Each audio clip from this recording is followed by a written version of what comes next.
Hi, Dave. Hi, Bill. The following is a production video, but this one will include all of the funny outtakes. You guys stay tuned. All right, so time for garage bed install. So what we're going to do is we're going to use the same panels that we used for the Helipad for our garage wall and our garage floor, or bed floor, if you want to call it that, garage ceiling bed floor. But we have an angle that we actually have designed that has integrated glue channels. And then we're going to actually trim out this edge to actually hold the panels in place. This will use our same frame system to actually go from side to side to give you a nice joint here. And then we'll actually just glue this together and put all the angle on and make a garage bed here very easily. It's a DIY kit, so you can adjust your panel lengths, you can adjust your trimming. You'll see how we're planning to do it, but we'll give you some options as we go. March is looking good. We're coming up on a nominal here. Okay, all flight controllers, gonna go for landing. Retro, go, idle, go, guidance, go, control, go, route down, go, GNC, go, econ, go, gotcha, go, downward, go for landing.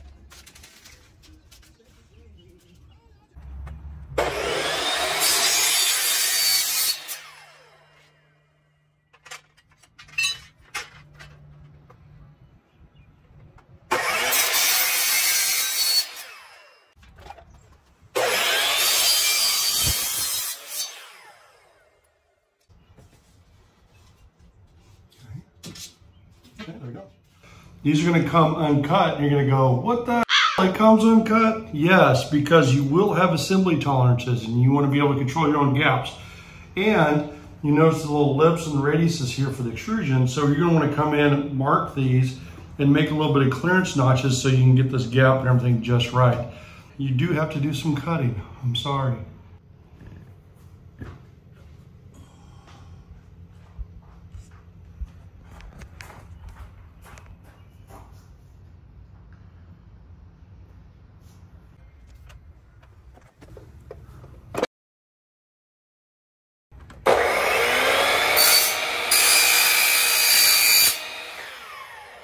What's that say, Dave?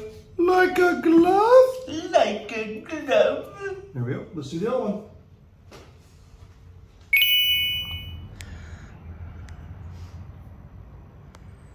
That'll hold it nice.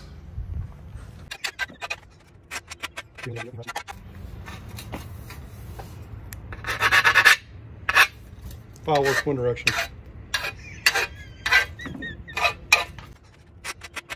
You're gonna leave that in the video, me harassing you? No, what I'll do is I'll just edit that out. I'll put in there something like, so you keep... I'll put in there something like, damn Dave, you're freaking awesome. Couldn't do shit without you, brother. It may sound a little bit like you, but yeah. I'll make it believable. Yeah. I will. It's called was it Dave AI or something like that? And that what it's called? I think it's just very good editing. All right, so what we're going to do is we're going to actually, for the bottom side of the bed, so we can assemble it all pretty quickly, we're going to actually use some screws. So you have options for hardware, and what you've got here is the old traditional MOLLE, which obviously that bent, trying to install it, no go. You have a different kind of style MOLLE, which is pretty good, except for it has a tendency to want to push out because the grip distance is too short. You have your old traditional one, which you actually had to countersink in order to get the thread pitch just about right, so it didn't like that one. This is a cheap MOLLE, which kind of, it worked, but a really good MOLLE actually is what Asdel recommends, worked really well. But with the FRP and the RVZ, man, this self-tapping screw actually worked really nice, really good grip range. And since really the adhesion has 450 PSI of tensile, we're going to actually use the glue instead of this anyway. So this is just to hold in place while this Sikaflex dries. So we're just going to put a couple of these just to hold it in position, and that's it.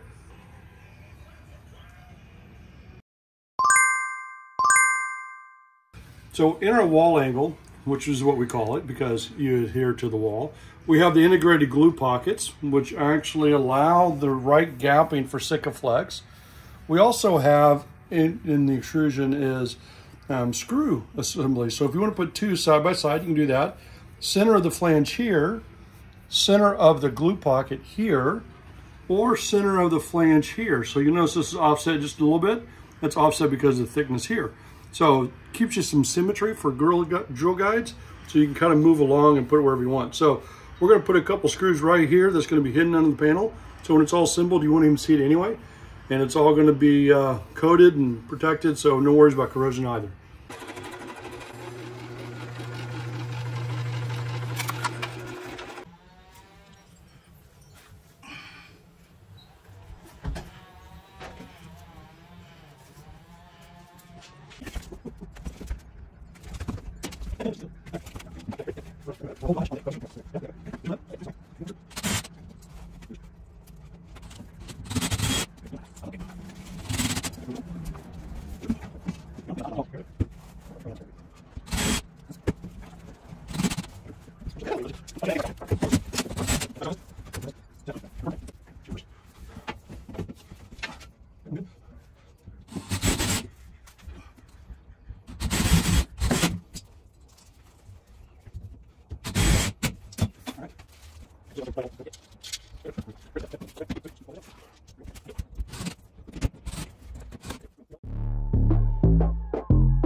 We're ready to put in the panels. So we've got a couple screws just holding this, kind of like a dowel pin. And now we'll come back in and we'll set the panel in, glue it around the outside, and then the other extrusion we'll just kind of stick it in behind the top and just lay it in there. And then finish caulking it. So ready for panels.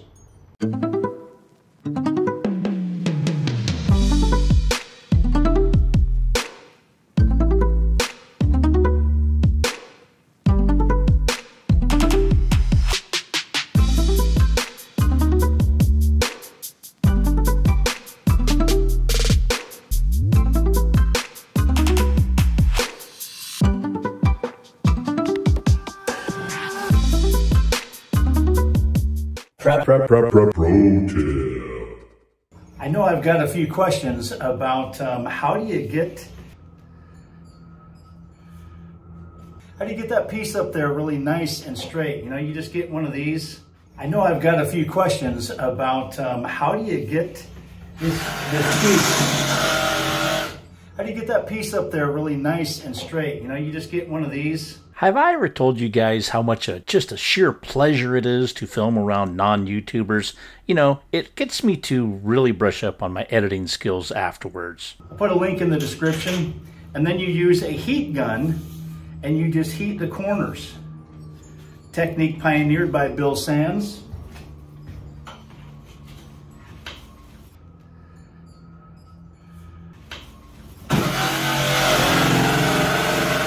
And Bob's your uncle.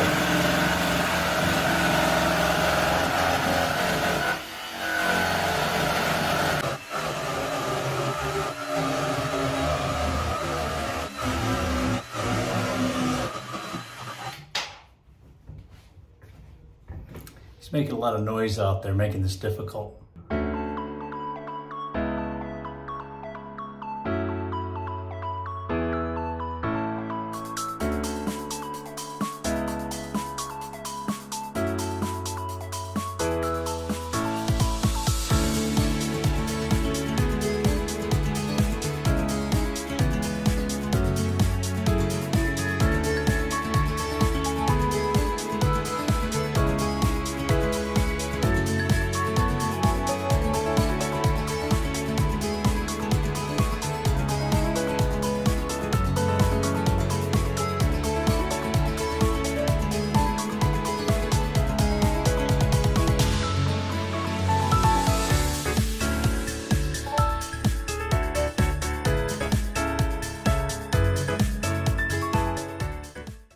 All right, I'm done with the finished caulking for the bed. Dang, this looks great.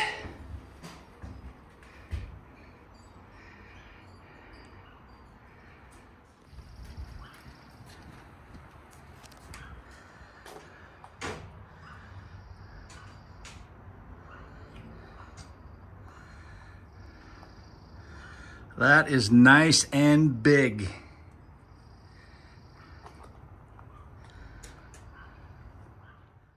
All right, well, I just got home, left Bill's about almost 2 hours ago, took 2 leave before I left. Let's just see how I feel after driving that ways.